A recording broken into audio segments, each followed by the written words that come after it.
As a wrestler, you can be really lucky and be really remembered by something epic that you have done during your career. For example, Roman Reigns' reign. I'm the tribal chief around here. Yeah, you see me, the tribal chief. But then on the other hand, there are some epic or epically funny records that no one wants to break. Like, you are literally known for someone who lost a match really quickly in a matter of minutes, if not seconds. No one wants to break that record. So in today's video, we are reacting to WrestleMania, and this video is recommended by GLW Prime, and he said, oh hey Bunnymon, can you react to this next? It's called Wrestling Records in WWE No Wrestlers Want to Break by WrestleMania. It's a very interesting video, so let's go and check it out.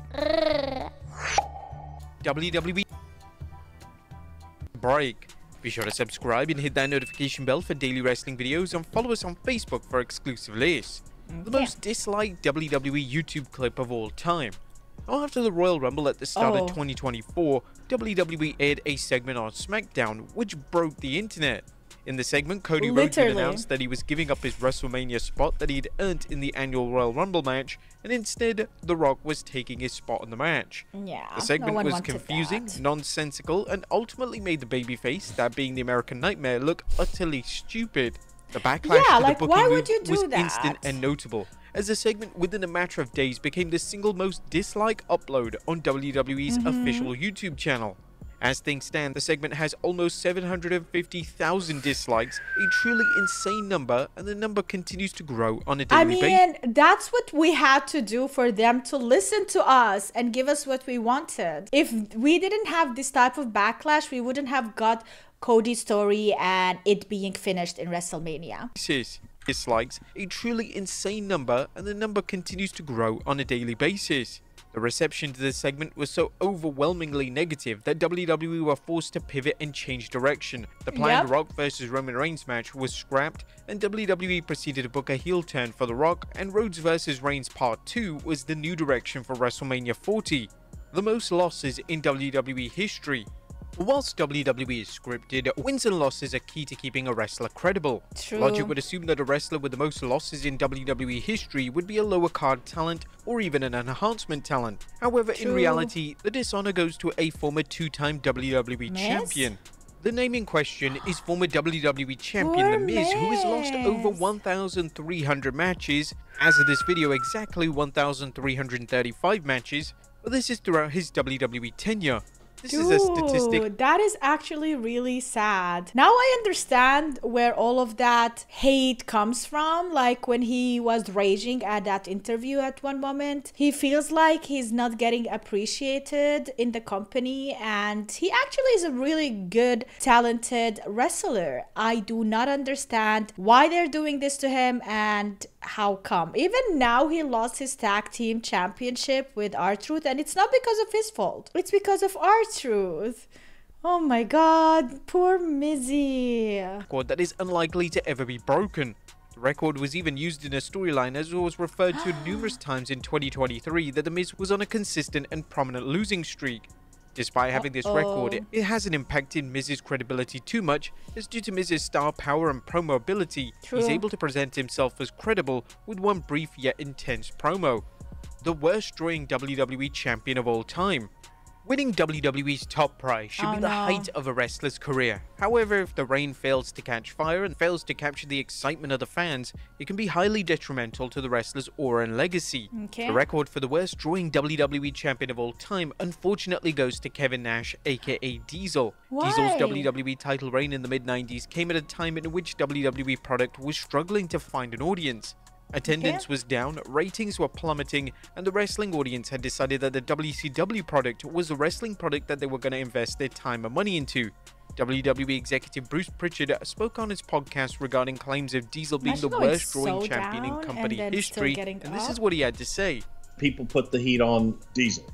I did. I remember the night that we went to shoot the angle with Goldust and Razor in Portland, Maine, or Bangor, Maine, and Vince was in with Razor and Goldust or whatever, and I'm outside with Hunter and Diesel, and Diesel says, you know, I'm the lowest earning WWF champion of all time. I said, well, it goes hand in hand with the lowest drawing WWF champion. Kevin and I had a few heated words at that point, and you look back and it's true. Yeah, when you truly look at it in hindsight and you look at it with fresh eyes in a fair assessment, he didn't inherit. No, he didn't inherit anything. He inherited the championship at a time where the business was at a low point, and there wasn't an awful lot, for him to work with from that point moving ahead. Whilst it's hard to argue I guess like it's not because of him. I guess just the company was going through something. The time was not right, basically. Moving ahead. Whilst it's hard to argue against the cold hard facts that Diesel was the worst drawing champion in history, he did manage to become a legitimate drawer later in his career. Yeah. The most losses at WrestleMania. WrestleMania is WWE's premier event. Wasn't that it's in a wrestler's best interest if they have a credible win-loss record at the big event. In relation to which WWE wrestler holds the record for the most losses at the signature event, it's surprisingly Triple H.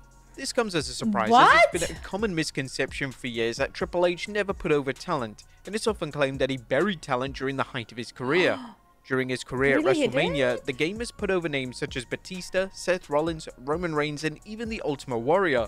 The game has lost 13 times in total, which is crazy to think about. WrestleMania A losses. wrestler losing this many times at WrestleMania is unlikely to ever be replicated, especially in an era where it's actively encouraged by fans that wrestlers obtain a WrestleMania win at one point in their career.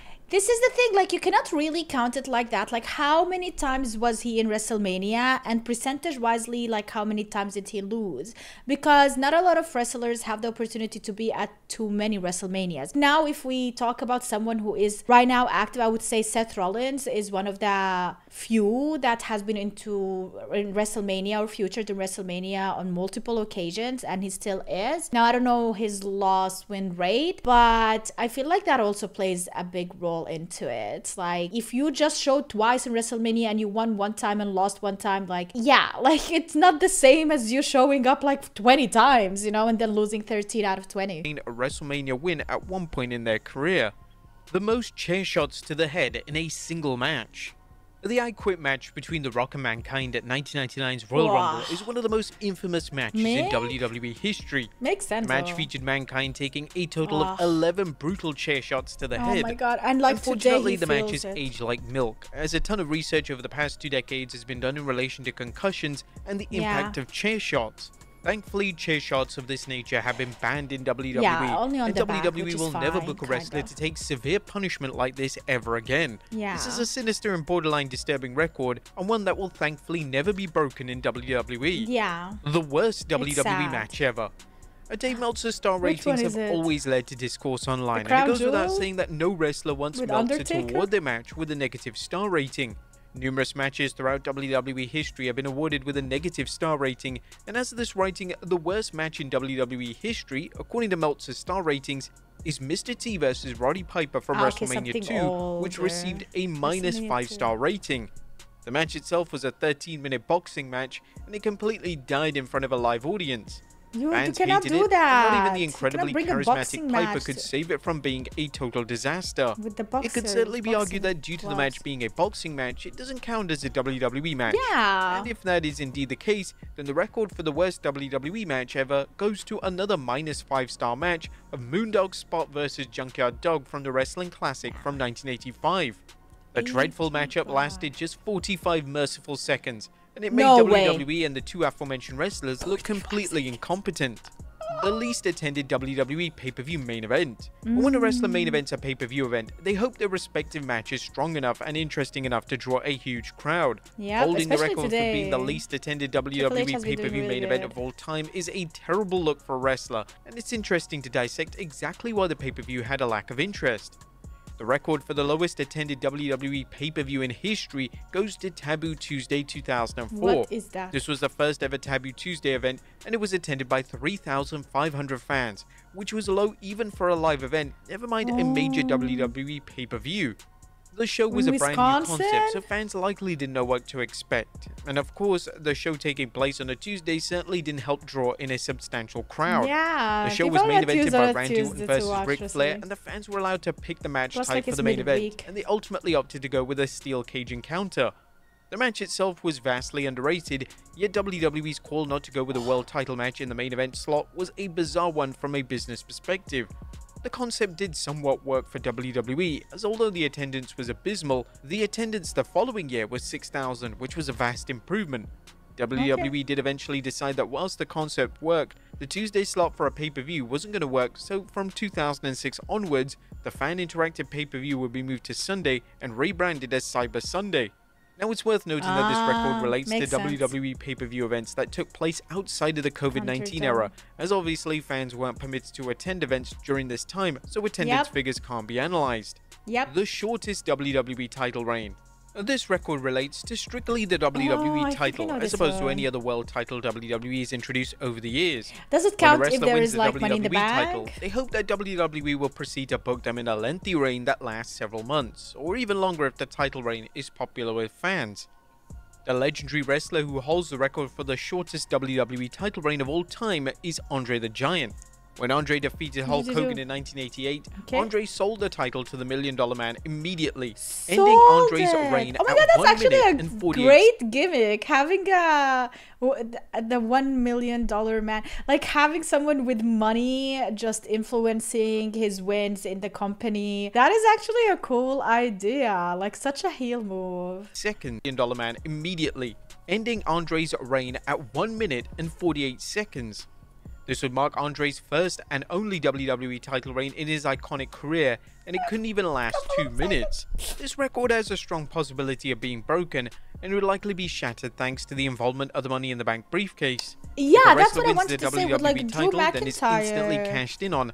There's a distinct possibility that it takes the Money in the Bank holder less than 1 minute 48 seconds to get the job done. Exactly. But there you have it, folks. So they have to make sure that they can run as fast as possible, give the Money in the Bank to the referee or the commentator, I don't know who they give it to, and then hop into the arena or the ring and pin down or whatever, or like go through maybe submission is actually taking longer, like figuring out somehow how to get it as fast as possible. It would be like really hard because even just running, if the pave is really long, they would take like 30-40 seconds, and then for all of that as well to happen. But you never know, it is a possibility. It is definitely a possible thing, maybe not in WrestleMania but other events. But that is it for today's video, guys. Let's check out some of the comments. Just goes to show how valuable The Miz and Triple H are to the company. They didn't whine or complain about their losing records. If only other superstars had the same attitude they have. Well, The Miz did have some rage here and there. I don't know if it was because of the records or some other or different mistreatment. I still don't know the exact thing that happened there that drew him over the edge. Triple H, come on. Like, he's the boss of the company. If anyone is professional, it's this guy. Miz with that lost record means he really put others over himself. And he is still doing that. Like, give LA Knight and give The Miz a break. Like, these two are doing great, and I just want to see them with a championship, a title. I want to see them being appreciated in the company. I mean, I don't know what happened 2 years ago, but since the last year that I have been watching and following the events of WWE, I haven't seen them really shine. Like, they are here and there pushing this and that. They did get The Miz with R-Truth did get the tag team championship, but he kind of lost it really quickly. He is working now with R-Truth, so I don't know if he's gonna go into a solo thing. LA Knight right now, he's getting also some push with Logan Paul and this whole feud about the US championship, but also he just got in Money in the Bank, and he maybe is gonna win the briefcase, and things are gonna happen.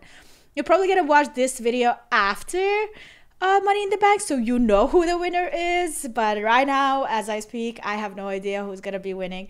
But yeah, that is it for today's video. I hope you enjoyed it, guys. If you did, make sure to leave a like, subscribe for more, and check out my Patreon, patreon.com/supportbunny for more WWE content. Have a wonderful day, and see you tomorrow with a brand new video. Bye.